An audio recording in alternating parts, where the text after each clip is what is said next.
je m'appelle Jacqueline Brand, j'ai 70 ans, c'est une petite coquetterie que je me permets, que je viens de fêter il y a un mois en arrière.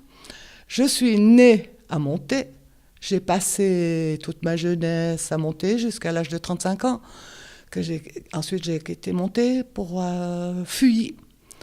De Fuilly, je m'ennuie un petit peu du climat montaisan au sens propre comme au figuré. Je suis redescendue sur Doréna, par le plus pur des hasards.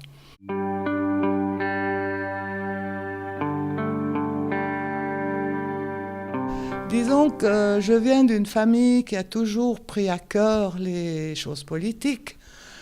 Et comme j'ai toujours voté, j'ai toujours fait campagne, pas pour moi, mais enfin, j'ai toujours mouillé ma chemise, surtout pour les idées plutôt que pour les personnes. Donc ça me semblait tout indiquer que je prenne part aussi, j'essaye, pardon, de prendre part à cette nouvelle Assemblée constituante.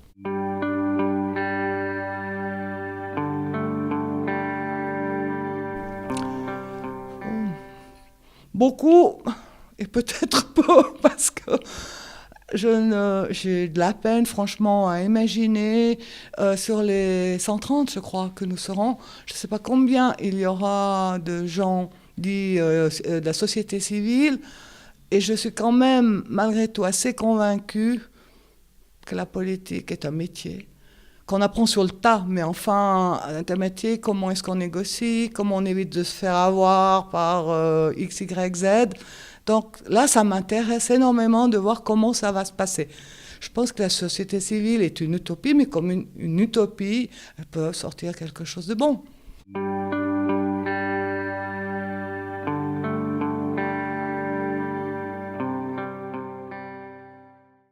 La première chose qui m'a frappée lorsque j'étais à Monté, nous étions donc une ville ouvrière.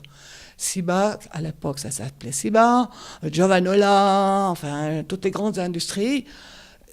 Il y avait des milliers de personnes qui travaillaient dans ces entreprises qui étaient des ouvriers essentiellement. Et je ne comprenais pas comment et pourquoi, dans une ville ouvrière, on n'avait pas un parti socialiste vraiment fort, etc. Et ça m'a beaucoup interpellée parce que malgré tout, pour moi, par rapport au parti radical, libéral radical, ce qui change beaucoup des radicaux dits humanistes que j'ai connus dans ma jeunesse, le Parti socialiste, quand même, fait de, disons, sa préoccupation première la défense des ouvriers, des handicapés, disons, en bref, des petits.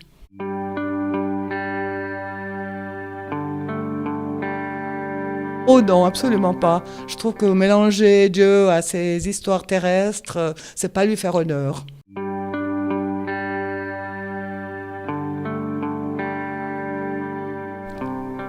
Oui, je pense qu'il faut envisager sérieusement parce qu'en fait, à l'heure actuelle, tout va tellement vite. C'est plus 25 ans une génération. Là, il faudrait quand même demander à des jeunes qu'est-ce qu'ils prévoient, comment ils envisagent leur avenir. Et on pourrait imaginer quand même que les jeunes qui se présenteraient sur des listes, c'est des jeunes qui sont intéressés par la question politique avec un grand P.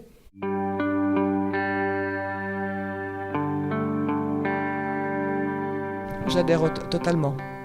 Parce que, bon, toujours, on dit, vous dites bien sous certaines conditions, donc je vais vous avouer humblement que je ne connais pas les conditions qui sont en vigueur dans les rares communes ou cantons où cela est possible. Mais après un certain nombre d'années, ces gens participent à la vie, payent leurs impôts, malgré tout, à l'endroit où ils travaillent, et ils s'intéressent. S'ils s'intéressent à la chose publique, je ne vois pas pourquoi on les priverait de donner leur opinion.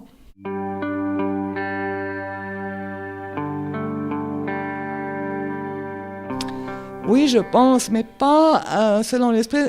Je suis un peu fâchée quand on parle d'égalité, parce qu'on imagine beaucoup, très souvent, parce qu'on nous l'a mis dans le crâne, que homme égale femme. Mais c'est pas ça l'égalité, pour moi.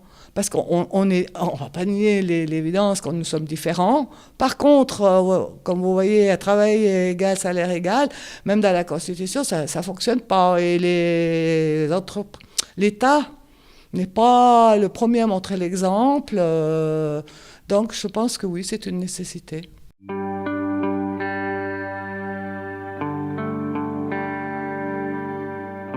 Eh bien, Selon les informations qui déferlent sur les radios ce matin, n'est-ce pas, le rapport du GIEC donne bien la mesure et l'état de la Suisse, et nous sommes dans les mauvais élèves.